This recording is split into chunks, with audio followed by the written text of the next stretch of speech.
So this is my little hobbyist slash beginner aquaponics setup. I just built the table out of some cinder blocks that I bought at Home Depot and just some boards. The one on the bottom, I was originally going to have the fish tank up off the ground 6 or 8 inches on one of the cinder blocks, but it turned out this tank that I bought was super tall and not wide, and so anyway, I just left it on the board to make it maybe a little easier to move around. I don't know. And if you carry it, you can carry the board instead of the glass. That might not be necessary, but whatever. Anyway, you see inside, that's a 38-gallon aquarium that I bought at PetSmart. And inside, you'll see a submersible pump, little 540 gallon per hour pump that I bought. And I think on the chart with 3 feet headspace, which is about what that is,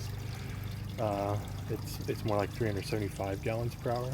But for a small system like this, that's more than enough.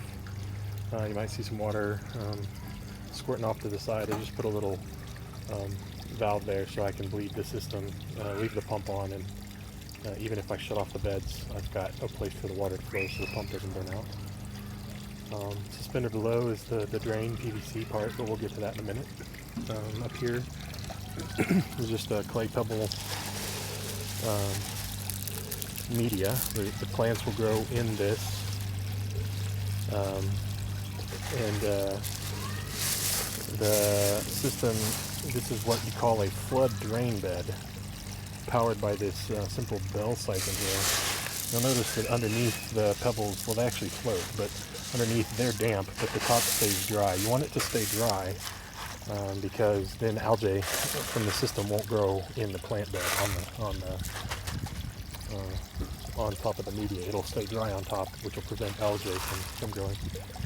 Inside here is just there's a standpipe. Inside the 4-inch PVC just is to keep the clay out of the system, so it's easy to start and stop. But that's just a simple PVC pipe. Some guy on the internet said that if you put an expanded lip on the top, that it makes it easier to initiate the siphon. But anyway, the point is, the water will fill up to the height of that standpipe, and then it'll start draining out, which we're about to break the water over the edge right now.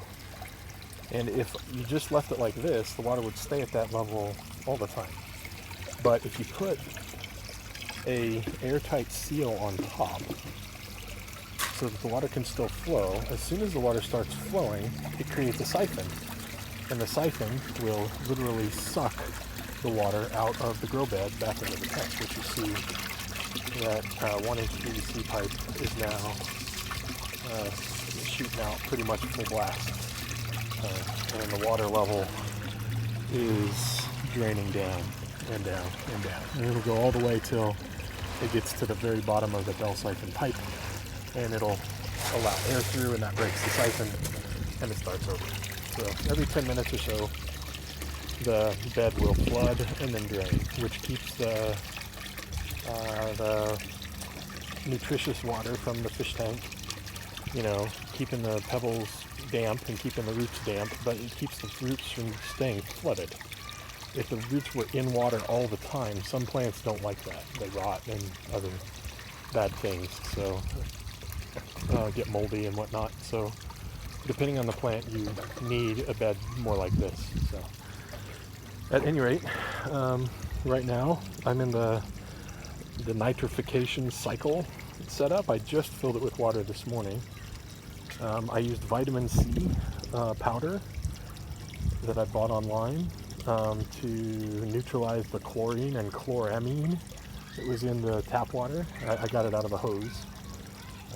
I just filled up a jug and then put in the appropriate measured amount of vitamin C and mixed it up, and the chlorine just disappeared. Then I dumped it into the system. It's a little cloudy still. I rinsed the clay pebbles. Maybe I should have rinsed it a little better, but it doesn't really matter. Anyway, so then I added some liquid ammonia, concentrated ammonia, to the system to get it up to about 4 parts per million.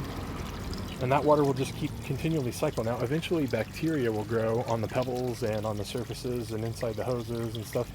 And that bacteria is not bad. What it does is it breaks down the ammonia into nitrite, a chemical, NO3. It's a negative ion. And so then the ammonia gets broken down, which ammonia comes from the fish waste. But in this case, since I don't have any fish yet, it comes from a bottle. But regardless, the ammonia gets broken down by the bacteria, nitrification. It turns the ammonia, which is NH3, into nitrite, which is NO3.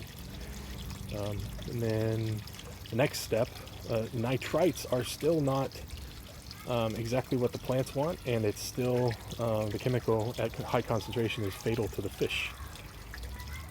So you need more. There's another kind of bacteria that turns nitrite into nitrate, which is NO4. And nitrates are good for the plant food. The plants love that stuff. And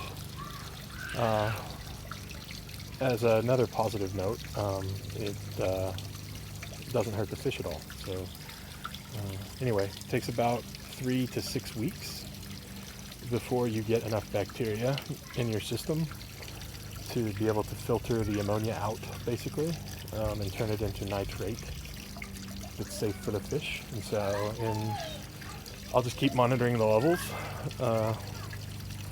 every day, or maybe every other day, I don't know, until the bacteria are doing their job. And I'll add ammonia as necessary to keep the system going. But eventually I'll have a system built up with proper bacteria to cleanse my water, and I'll add some fish. And once the fish are there and everything is good, then I'll add some plants and we'll start growing. So anyway, this is my system.